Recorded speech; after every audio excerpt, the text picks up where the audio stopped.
एक हफ्ते बाद की बात है। रोहन फाउंडेशन में बैठा था, तभी उसका फोन बजा। आन्या का मैसेज था।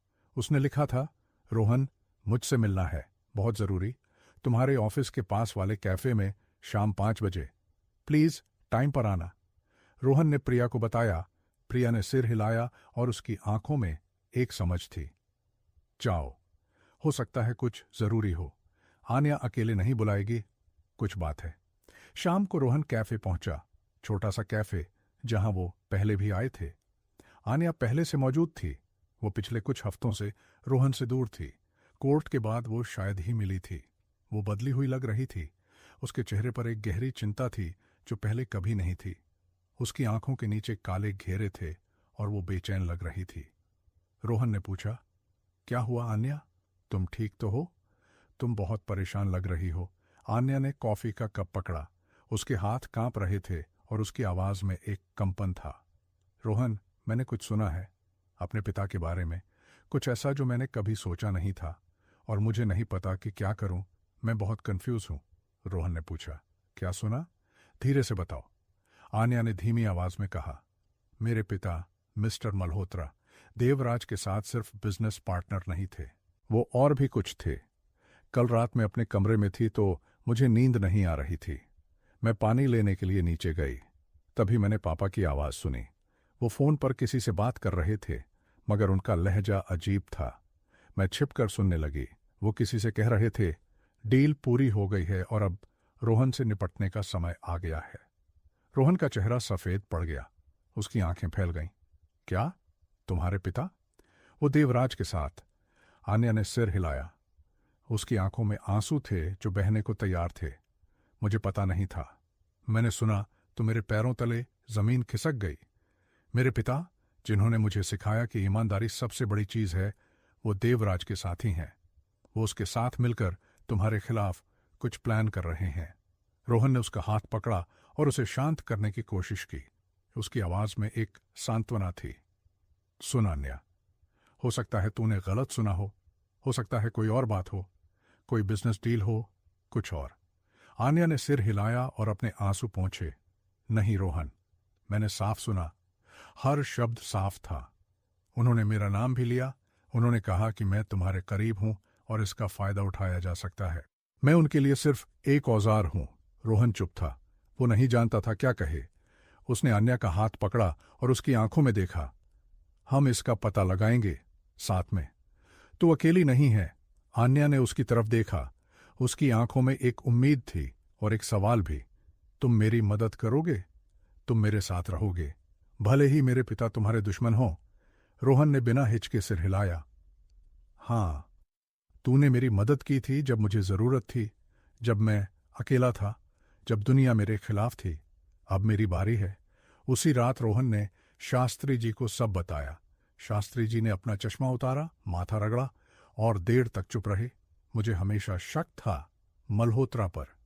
वो देवराज के सबसे करीबी लोगों में से एक था। 20 साल से देवराज ने जो कुछ भी किया, मल्होत्रा को उसके बारे में पता था, या वो उसमें शामिल था?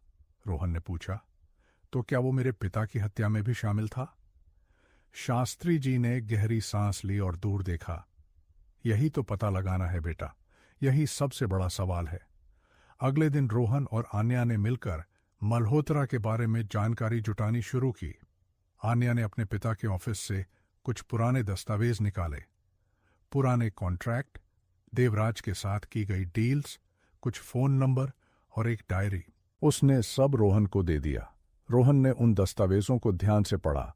उसकी आंखें हर लाइन पर रुक रही थीं। उसने पाया कि मल्होत्रा और देवराज के बीच कुछ ऐसे कॉन्ट्रैक्ट थे जो विक्रम की मौत के तुरंत बाद साइन किए गए थे। वही तारीख, वही समय, जैसे वो पहले से तैयार थे, किसी का इंतजार कर रहे थे। रोहन ने आन्या को बताया, तुम्हारे पिता इस सब में शामिल थे। मेरे पिता की हत्या के बाद उन्होंने और देवराज ने सारी डील्स पक्की की। ये कोई संयोग नहीं है। आन्या टूट गई। वो फर्श पर बैठ गई और जोर जोर से रोने लगी। मैं क्या करूं रोहन? मैं अपने पिता के खिलाफ जाऊं? वो मेरे पिता हैं, मैं उनसे प्यार करती हूं, मगर उन्होंने ये सब किया। रोहन ने उसके बगल में बैठकर उसका हाथ पकड़ा। उसकी आवाज में कोमलता थी। सच हमेशा पहले दुख देता है मगर बाद में राहत देता है। तुम्हें फैसला खुद करना होगा, मगर याद रख, सच हमेशा सही रास्ता दिखाता है। तुम जो भी फैसला लो, मैं तुम्हारे साथ हूं। आन्या ने उसकी आंखों में देखा। उसकी आंखों में एक निश्चय था और एक ताकत थी। मैं तुम्हारे साथ हूं रोहन, चाहे कुछ भी हो जाए, चाहे मेरे पिता ही क्यों ना हो। उसी शाम मल्होत्रा हवेली में आन्या अपने पिता के सामने खड़ी थी। उसकी आंखों में सवाल था और उसकी आवाज में एक चुनौती थी। पापा, मुझे सच बताइए, क्या आप देवराज के साथ थे? क्या आप विक्रम राठौड़ की हत्या में शामिल थे? मैं सच जानना चाहती हूं। मिस्टर मल्होत्रा का चेहरा बदल गया। उनके हाथ से गिलास गिर गया और फर्श पर टूट गया। शराब फर्श पर फैल गई और शीशे के टुकड़े चारों तरफ बिखर गए, जैसे आन्या का दिल टूट रहा था। मिस्टर मल्होत्रा ने अपनी बेटी की तरफ देखा। उनकी आंखों में पानी था और उनके होंठ कांप रहे थे। उन्होंने अपनी आवाज संभाली और कहा, आन्या बेटा प्लीज, मैं समझा सकता हूं, ये वैसा नहीं है जैसा तू सोच रही है। मैंने गलती की, बड़ी गलती, मगर मैंने वो तेरे लिए किया, अपने लिए नहीं। आन्या ने एक कदम पीछे लिया। उसकी आंखों में अविश्वास था और उसकी आवाज में तकलीफ थी। मेरे लिए? आपने मेरे लिए देवराज के साथ मिलकर विक्रम राठौड़ को मारा?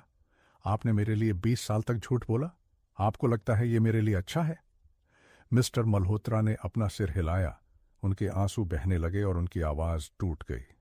नहीं बेटा, मैंने विक्रम को नहीं मारा, मैंने उसकी हत्या नहीं की। मैं उस हत्या में शामिल नहीं था, मगर जब हत्या हो गई तो देवराज मेरे पास आया। उसने कहा कि अगर मैंने उसकी मदद नहीं की तो वो तुझे मार डालेगा। तू तब छोटी थी, 7 साल की, मासूम, बेखबर। मैं तुझे खोने से डरा। तू मेरी इकलौती बेटी है। आन्या की आंखें भर आईं। उसके गालों पर आंसू बह रहे थे। पापा, आपको पुलिस को बताना चाहिए था। आपको किसी को बताना चाहिए था। 20 साल, आपने 20 साल तक ये बोझ ढोया और किसी को नहीं बताया। मिस्टर मल्होत्रा ने अपनी आंखें पोंछीं और आन्या की तरफ देखा। मैं डरा हुआ था बेटा। देवराज का डर, वो कुछ भी कर सकता था, किसी को भी मार सकता था। और अब मैं थक गया हूं। मैं ये बोझ और नहीं ढो सकता। तू सही कहती है, मुझे पुलिस को सब बताना चाहिए और मैं बताऊंगा। आन्या ने अपने पिता को देखा। पहली बार उसने अपने पिता को इतना कमजोर देखा था। वो आदमी जो हमेशा ताकतवर लगता था, जो कभी नहीं हारता था, वो आज उसके सामने बिल्कुल टूट चुका था। आन्या को लगा जैसे उसकी दुनिया के सारे स्तंभ एक एक करके गिर रहे हों। पहले देवराज, अब उसके पिता। आन्या ने गहरी सांस ली और अपने पिता के सामने खड़ी हो गई। उसने अपने आंसू पोंछे और उसकी आवाज में एक दृढ़ता थी। पापा, कल सुबह हम पुलिस स्टेशन जाएंगे साथ में। मैं आपके साथ रहूंगी, हर कदम पर, हर मिनट। आप अकेले नहीं होंगे। मिस्टर मल्होत्रा ने अपनी बेटी की तरफ देखा। उनकी आंखों में एक अजीब सा गर्व था और शर्म भी। तू मेरे साथ चलेगी? तू मुझे पुलिस के सामने ले जाएगी? आन्या ने सिर हिलाया। उसकी आवाज स्थिर थी, भले ही उसका दिल टूट रहा था। हाँ पापा, क्योंकि सच हमेशा सही होता है, चाहे वो कितना भी दर्द क्यों न दे। आपने मुझे यही सिखाया था और आज मैं वही कर रही हूं जो आपने मुझे सिखाया। उस रात आन्या ने रोहन को फोन किया और सब बताया। रोहन ने सुना और फिर बोला, तू बहुत बहादुर है आन्या, मैं तुझे सैल्यूट करता हूं। कल मैं भी आऊंगा पुलिस स्टेशन में तुम्हारे साथ, तुझे अकेला नहीं छोड़ूंगा। आन्या ने फोन रखा और अपने कमरे में चली गई। वो बिस्तर पर लेट गई और छत की तरफ देखने लगी। उसकी आंखों से आंसू बह रहे थे, मगर उसके दिल में एक अजीब सी शांति थी, जैसे कोई बहुत बड़ा फैसला लेने के बाद होती है। वो जानती थी कि कल से सब कुछ बदल जाएगा, उसकी जिंदगी, उसके पिता की जिंदगी, सब कुछ। मगर वो तैयार थी, क्योंकि सच हमेशा सही रास्ता दिखाता है, चाहे वो कितना भी दर्द क्यों न दे। रोहन ने फोन रखने के बाद प्रिया को सब बताया।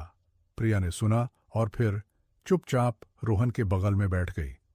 वो कुछ देर चुप रही, फिर बोली, आन्या बहुत बहादुर है, अपने पिता के खिलाफ जाना। ये सबसे मुश्किल काम है जो कोई बच्चा कर सकता है, मगर वो कर रही है, क्योंकि वो जानती है कि सच सही है। रोहन ने प्रिया का हाथ पकड़ा। और मैं उसके साथ हूं, कल पुलिस स्टेशन में उसके साथ खड़ा रहूंगा, चाहे कुछ भी हो जाए। अगली सुबह रोहन, आन्या और मिस्टर मल्होत्रा पुलिस स्टेशन पहुंचे। तीनों चुप थे। तीनों के चेहरे पर एक ही भाव था, गंभीरता और दृढ़ संकल्प। पुलिस इंस्पेक्टर ने उन्हें देखा और पूछा, क्या बात है मिस्टर मल्होत्रा? मिस्टर मल्होत्रा ने गहरी सांस ली। उनके हाथ कांप रहे थे, मगर उनकी आवाज स्थिर थी। मुझे एक अपराध कबूल करना है, 20 साल पुराना अपराध। मैं विक्रम राठौड़ की हत्या के बाद सबूत छुपाने में देवराज राठौड़ का साथी था।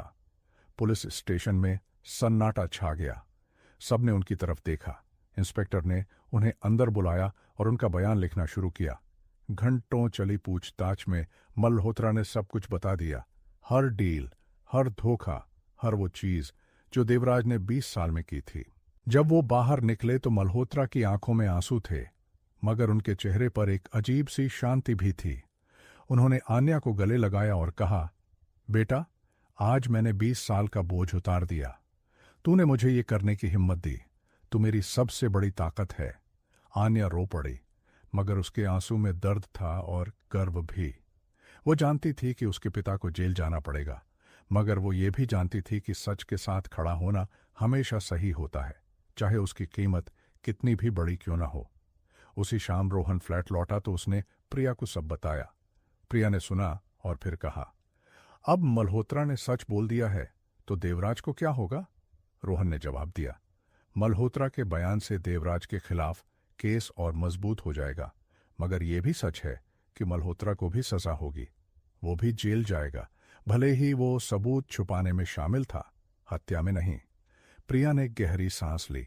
क्या तुम आन्या के साथ हो? मेरा मतलब, क्या तुम उसके लिए कुछ कर सकते हो? रोहन ने सिर हिलाया। मैं उसके साथ हूं।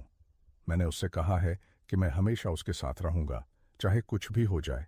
वो मेरी दोस्त है और मैं अपने दोस्तों को कभी अकेला नहीं छोड़ता। प्रिया ने रोहन को गले लगा लिया। यही तो तुम्हें खास बनाता है रोहन। तुम लोगों को अकेला नहीं छोड़ते, चाहे वो कितने भी बुरे हालात में हों।